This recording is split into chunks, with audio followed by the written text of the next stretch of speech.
Seventh Interlude: The Nature of Mind and Consciousness.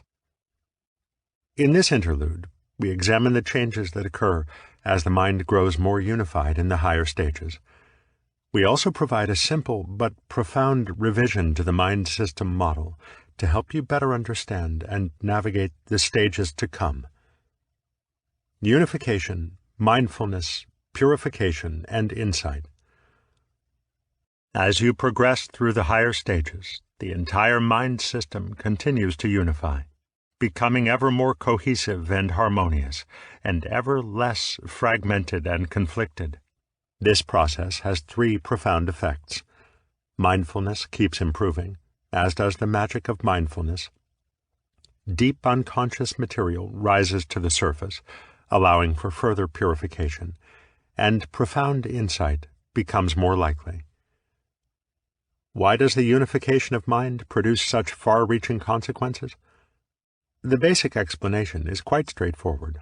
More unification produces a larger consensus of sub-minds tuned into the information appearing in consciousness. At the end of the mind system interlude, we posed the question, who is conscious? The answer was the collective of minds that constitute the mind system. However, just because information projected into consciousness becomes available to every sub-mind of the mind system, that doesn't mean they all receive it. It's like a radio show. The show is being broadcast, but not everyone is tuning in to listen. So, too, in the non-unified mind, any information projected into consciousness rarely registers with more than a small fraction of sub-minds. Unification changes this by increasing the size of the receptive audience. This larger audience is tuned into the meditation object and to anything else that may appear in consciousness as well, including insight experiences. Increasing the power of mindfulness. From stage 7 on, the quality of mindfulness improves dramatically. You'll feel more fully present with whatever appears in consciousness, and the experience of knowing will have more power and richness. According to the moments of consciousness model, this just shouldn't happen. Most of your mind moments became perceiving moments in stage 5. The proportion of perceiving to non-perceiving mind moments continued to increase through stages 6 and 7. Meaning the vividness and clarity of mindfulness improved as well. But past stage 7, you should have very few non-perceiving mind moments left, so any further increases in mindfulness should be minimal. By itself, the moments of consciousness model can't explain how mindfulness improves so much beyond stage 7. After all, once every mind moment becomes a perceiving moment, and dullness completely disappears, mindfulness shouldn't improve any further because the bandwidth of consciousness is full. However, when we combine the moments of consciousness model with the mind system model, we can easily see how mindfulness can keep increasing in power into stage 8 and beyond. As more sub-minds unify around a particular conscious intention, the audience for the contents of consciousness grows larger.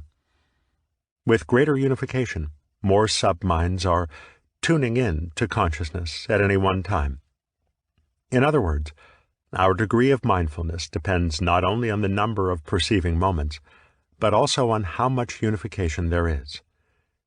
This also helps us understand why a martial artist or an athlete in the zone can be totally alert, but still not have the mindfulness of an adept meditator. Only a limited number of sub-minds are involved in fighting an opponent or running for a touchdown.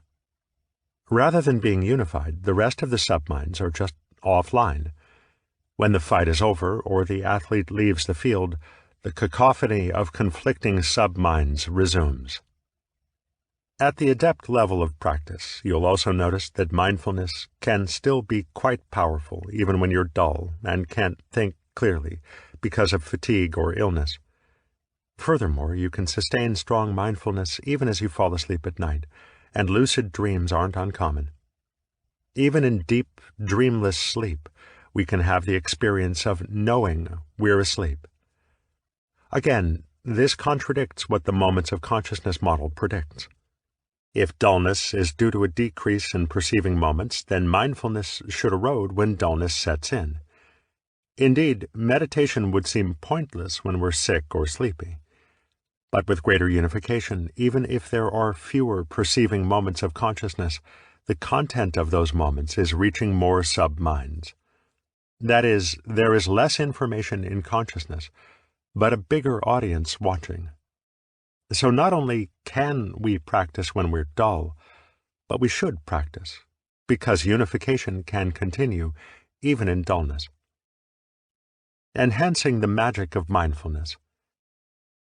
Unifying the mind doesn't just enhance mindfulness. It also enhances the magic of mindfulness. In the second interlude, we talked about how the magic of mindfulness was its ability to reprogram old patterns of thought and behavior, transforming our personalities for the better. Such dramatic changes are possible because mindfulness provides new information to unconscious sub-minds so they can unlearn old habitual ways of reacting. However, for this transformation to happen, the relevant sub-minds must receive the new information as it becomes available in consciousness. Unfortunately, the relevant sub-minds might not be tuned into consciousness, resulting in missed opportunities for mindfulness to work its magic. As the mind grows unified, however, the audience for conscious experience expands, and the amount of assimilation and reprogramming increases proportionally, as do the positive results.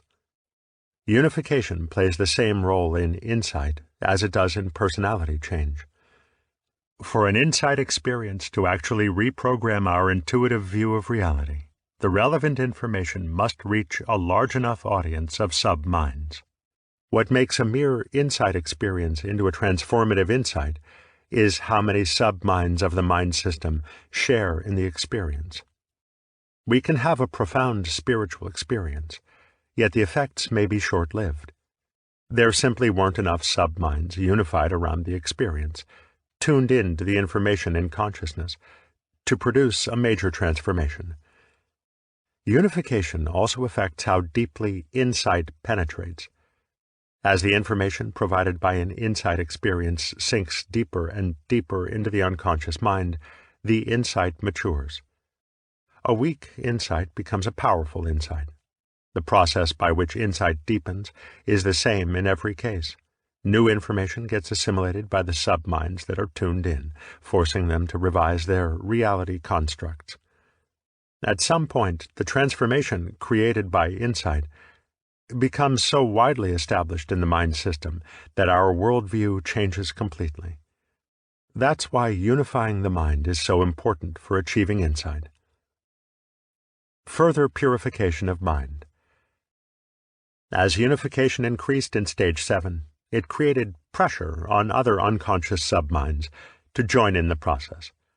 That's why you may have experienced another round of purification of mind. For sub-minds to unify, conflicting goals and priorities must first be resolved.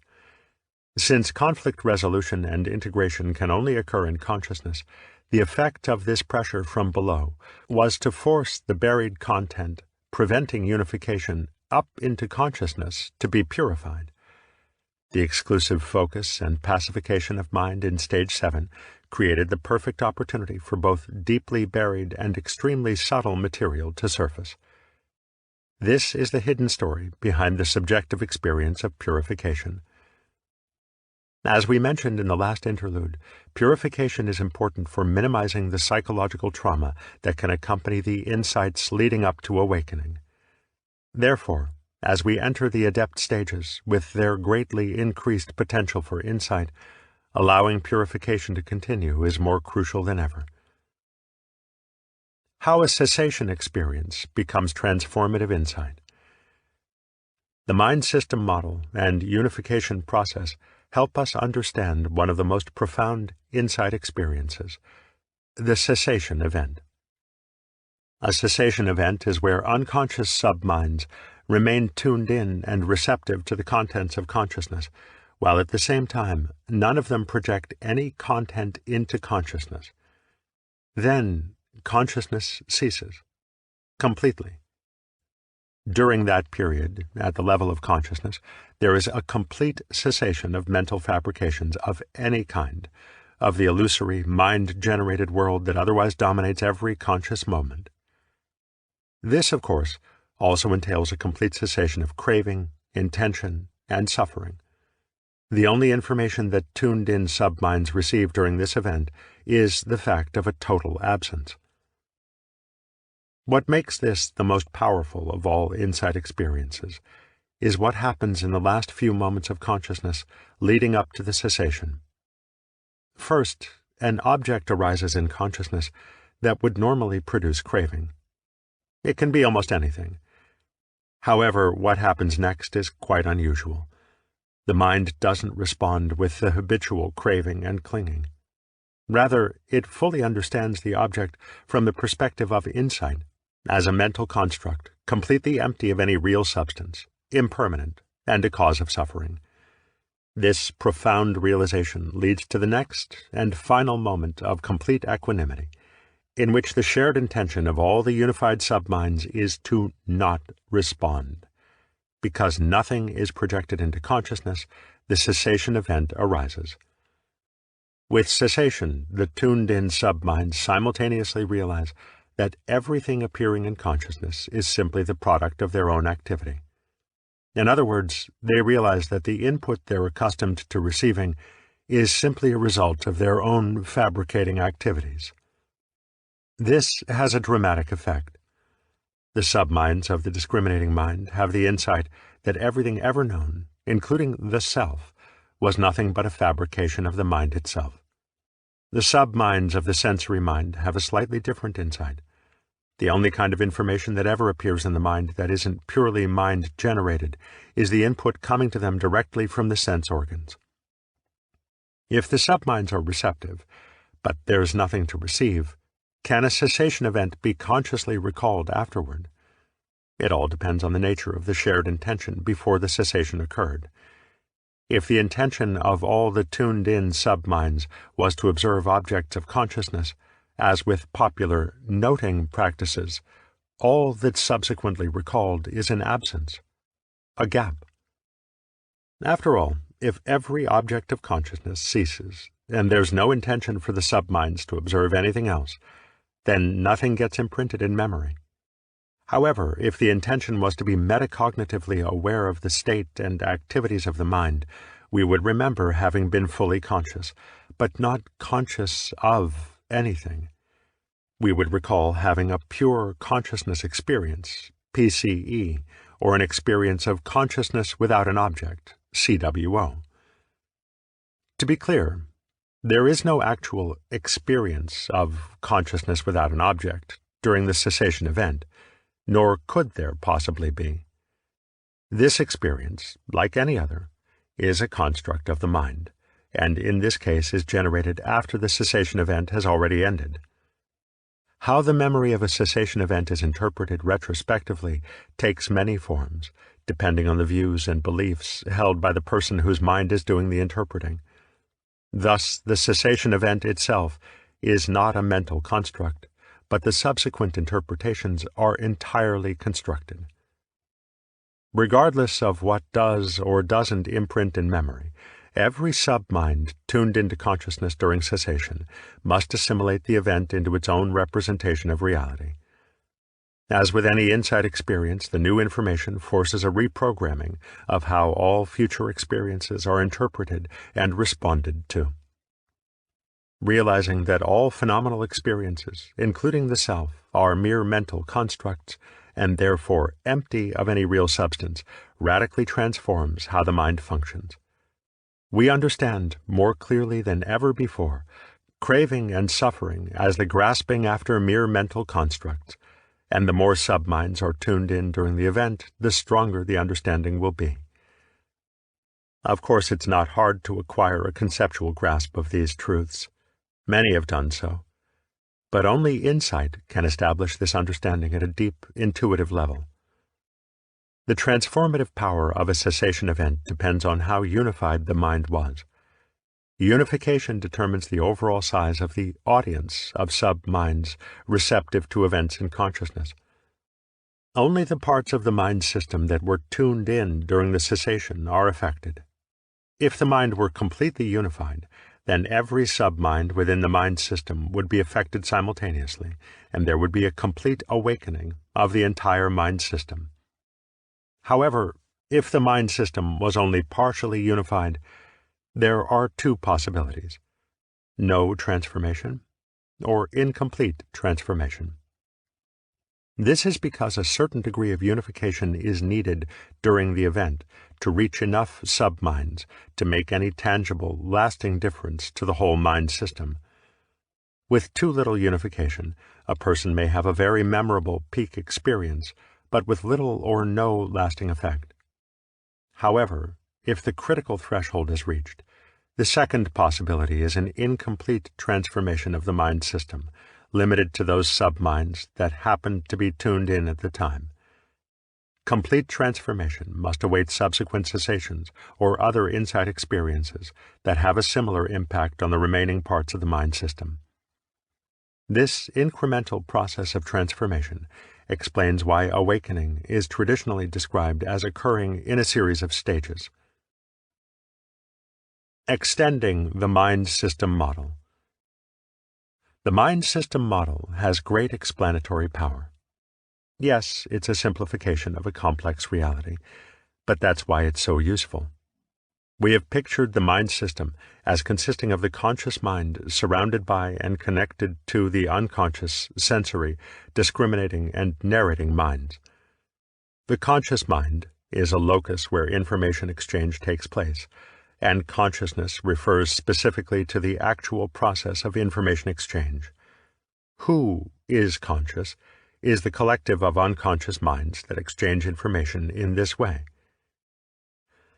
But by revising the model just a little, we'll have an even better one that answers a number of questions the basic model can't easily explain. It will also help explain the subtleties of mind revealed in meditation and provide a useful framework for interpreting the practice instructions in the next stages. The revision is simple, but the implications are profound. The same basic structure of the mind system is repeated at many different levels. This means that each unconscious mind, communicating via the conscious mind, also consists of a collection of its own subminds. For instance, the auditory mind that sends information into consciousness also has a collection of connected subminds. These are responsible for a variety of processes such as pitch, intensity, duration, and so forth. Each of these subminds is in turn a collection of sub-subminds, and this structure keeps repeating itself down to the very simplest of mental processes. This also means there are multiple conscious mind-like loci, where consciousness-like processes of information exchange occur at every level in the hierarchy. This repeated organizational structure, in which the exact same processes that produce consciousness happen at deeper and deeper levels, shows the fractal nature of the mind system. The only reason the particular information exchange process we call consciousness is special is because we experience it subjectively, and that subjective experience seems to be limited just to information exchange occurring at the highest level in the mind system. Likewise, there are narrating mind-like processes responsible for combining, organizing, and summarizing the information that appears. Some part of the information in each exchange locus gets projected to the next, higher exchange locus, just as some of the contents of consciousness get projected into the world as speech or action. Sometimes the information is in its original form when it moves up to the next level. Often, though, it has been modified by condensing and combining it with other information. Therefore, what appears in consciousness as the content of a discrete moment of consciousness is really the output from many different unconscious sub-minds and sub-sub-minds, meaning it has already been extensively compiled and sorted. This revised model also gives us a better picture of how intention works.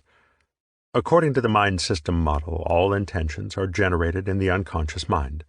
The role of consciousness is to allow, suppress, or modify these intentions before they produce an action.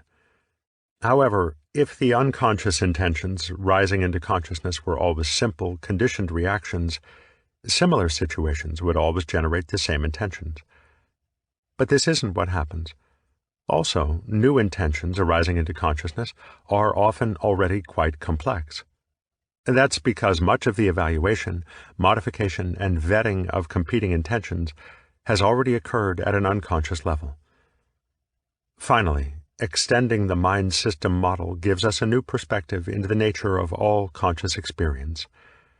The content of consciousness is actually the output from many different sub-minds and sub-sub-minds. It consists largely of binding moments.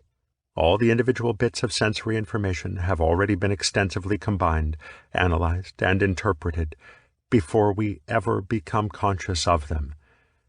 This means that our conscious experience of ourselves and the people, things, and events we know as reality is made up entirely of highly processed mental constructs.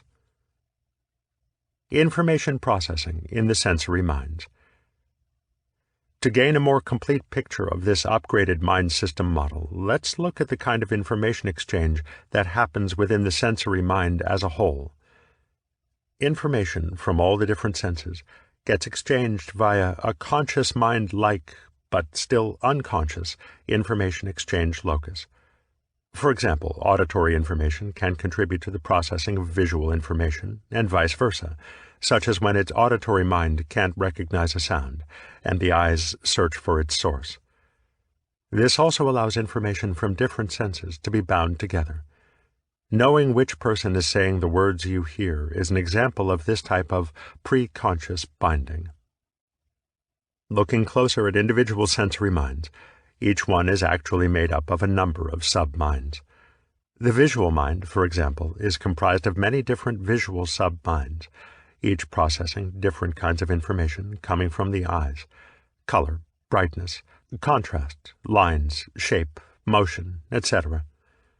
These visual sub-minds communicate with each other by projecting information into a conscious mind-like location. Then all the other visual sub-minds have access to the information and can incorporate it into their own processing activities.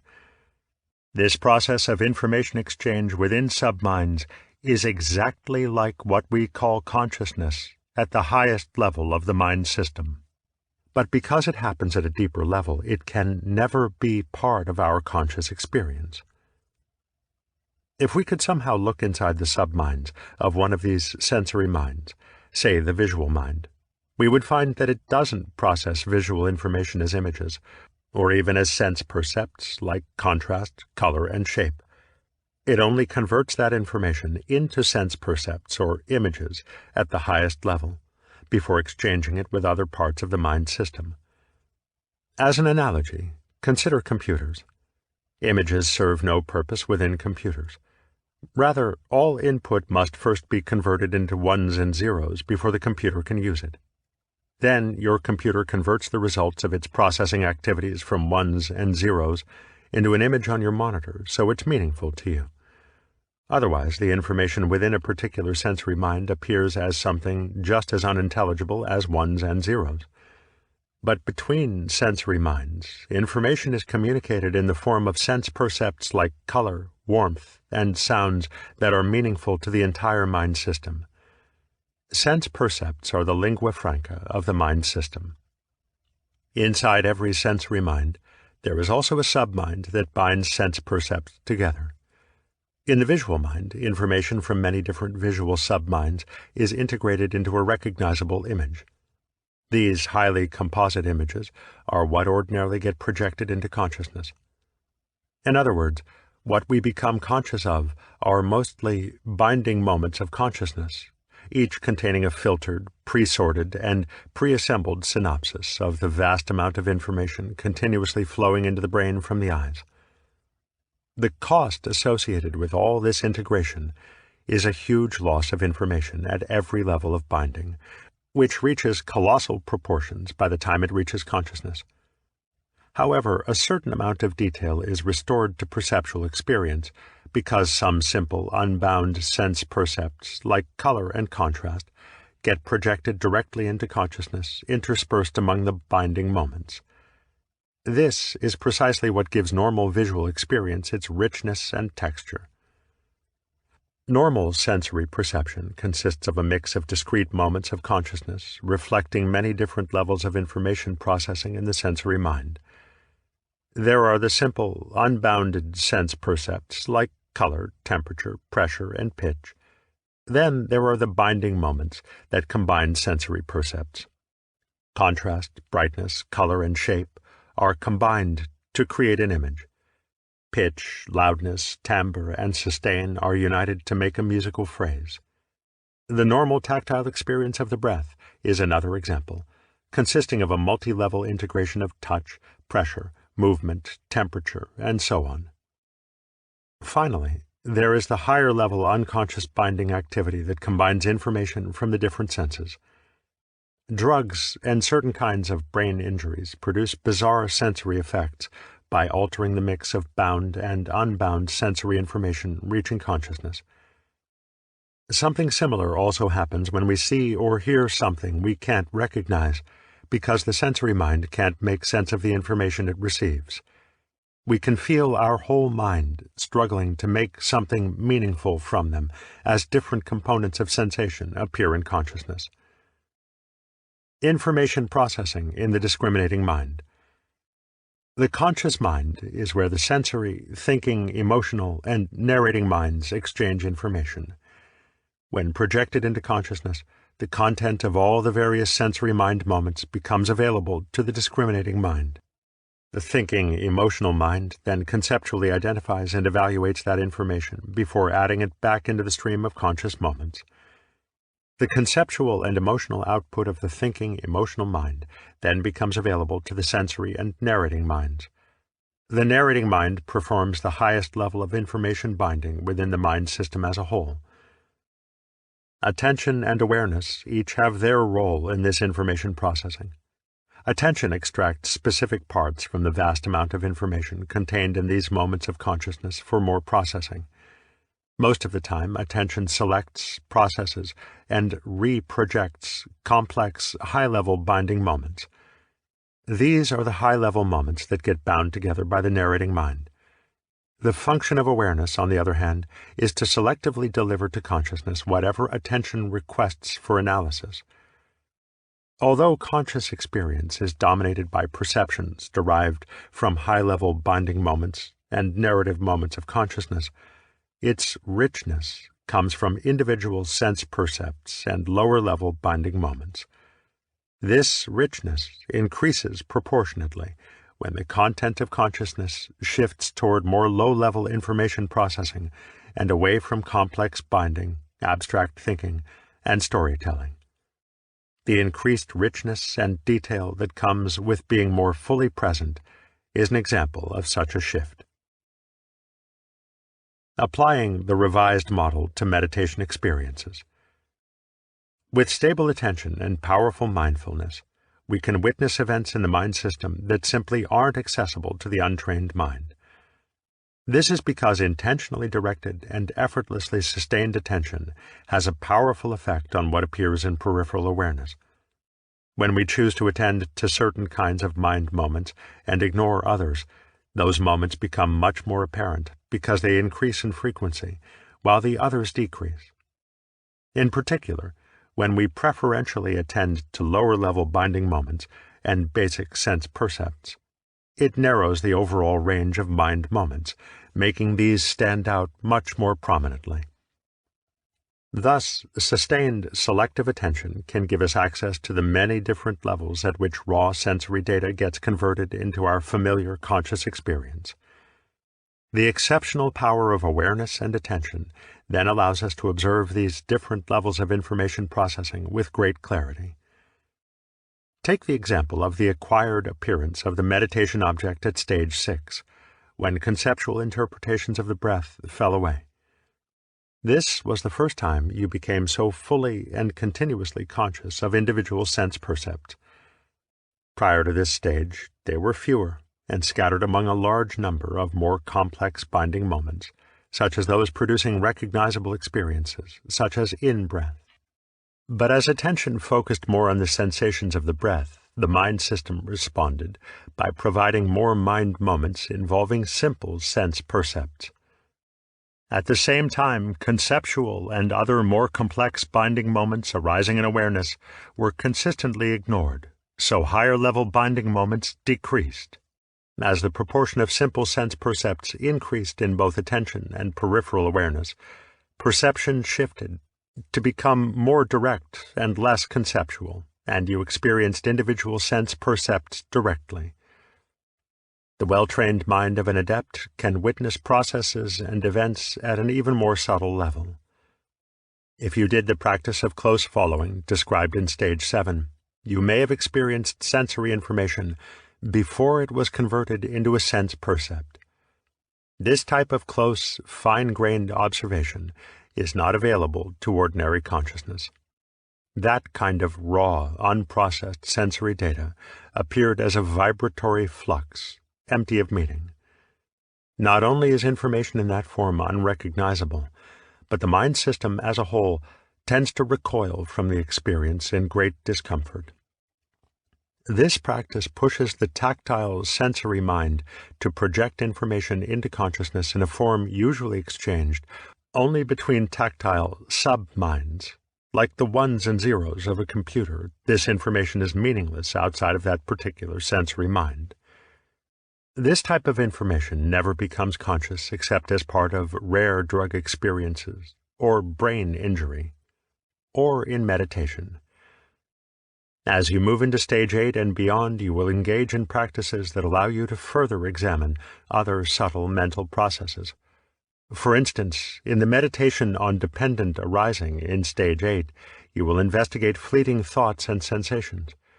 You will realize these are binding moments of consciousness, and the aim of the practice is to unbind them, so to speak. You will deconstruct these sensations and thoughts to become aware of the feelings, cravings, and intentions that were bound together with the thought or sensation in the unconscious. In later stages, you will also start to realize how our sense of time and space are the result of unconscious binding activities. Consider time. Our ordinary sense of events happening in time appears immediate. We watch as events unfold. But think about all the different sensory subminds at work that have to organize, store, and integrate this information before it becomes conscious. Each sense percept that appears in an unconscious information exchange locus quickly passes away to be replaced by another.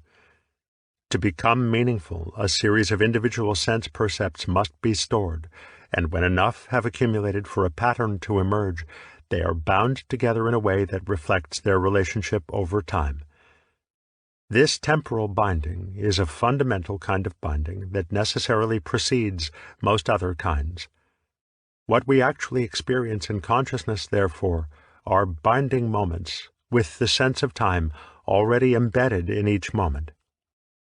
In more everyday terms, what we experience as real time is actually after the fact.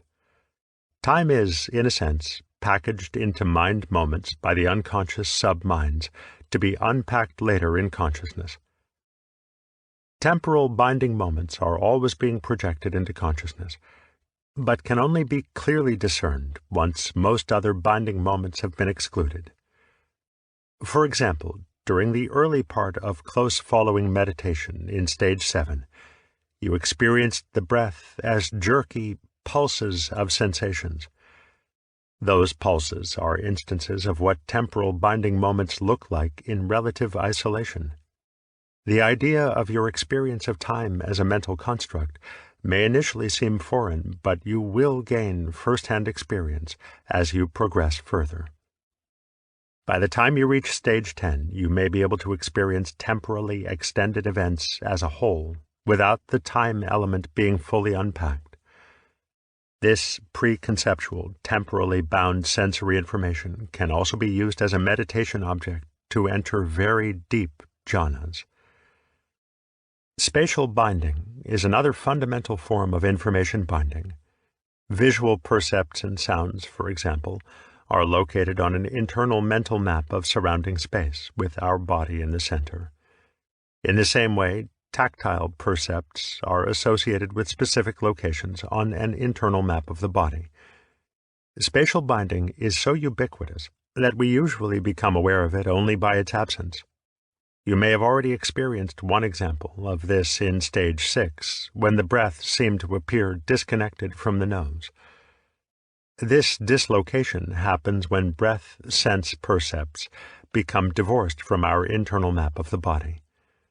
All such meditation experiences clearly demonstrate that our sense of space results from unconscious sub-minds organizing, integrating, and projecting binding moments into consciousness. These are just a few examples of the different unconscious processes contributing to conscious experience that can be revealed through meditation. As you proceed, you may also experience how temporally and spatially bound sense percepts from different senses get combined together in the unconscious. Another possibility is seeing how bound collections of sense percepts arrive in consciousness already recognized and labeled. These are further integrated with other stored concepts, allowing their potential significance to be evaluated. Then, still more conceptual binding gives rise to desire, aversion, loving-kindness, compassion, and other forms of intention. From these, in turn, flow the even more complex conceptual formations that produce actions and reactions. Any or all of these phenomena, and a variety of others not mentioned here, may be revealed in meditation. The nature of consciousness. To make the mind system model even more accurate, we need to make one last change. The particular information exchange locus we have been calling the conscious mind is not a place or a locus after all. The information exchange process we call consciousness doesn't actually happen in a particular part of the brain, nor is it even a specific function of the brain. That was just a convenient way for us to talk about it. Consciousness is simply the fact of information exchange, and refers specifically to information exchange occurring at the highest levels in the mind system. But information exchange happens at every other level in the mind system too. Information exchange anywhere, in any form, is the result of shared receptivity, and shared receptivity is an expression of interconnectedness. Put another way, consciousness is simply the inevitable result of the interconnectedness of different parts of the brain, and of the shared receptivity that results in information exchange between them. The radical interconnectedness of the brain is what makes it so unique and powerful. It has been estimated that there are more possible connections in a single human brain than there are particles of matter in the entire universe. This means that vast amounts of information exchange are occurring at absolutely every level within the brain and nervous system, in every moment. Each and every neural circuit in the brain, even if it is the simplest of reflexes consisting of only 2 linked neurons, has the property of shared receptivity. The output of one neuron becomes input for all of the other neurons in the circuit. Individual neural circuits are linked together in the brain to produce more complex circuits. More complex circuits are linked together to form functional systems within the brain, and these systems are likewise linked into larger systems. The highest level information exchange process, the one that we experience subjectively and call consciousness, is no different from what is happening at every other level in the brain-mind system. But we are not simply reducing the mind to the brain, nor consciousness to something the brain does. If we think about the implications of consciousness being the result of shared receptivity and information exchange, it takes us in a completely different direction than reductionism. Consider the fact that shared receptivity and information exchange doesn't stop at the level of neurons in the brain. A single neuron is a system of interacting organelles, the specialized structures that make up a cell. Organelles are systems formed by interacting molecules, which are themselves composed of interacting atoms. Atoms are systems formed by the interactions of even subtler forms of matter and energy. Each of these structures, person, brain systems and circuits, cells, molecules, atoms, and so forth, is a natural individual. A natural individual is an entity defined by the shared receptivity and consequent exchange of information between its component parts.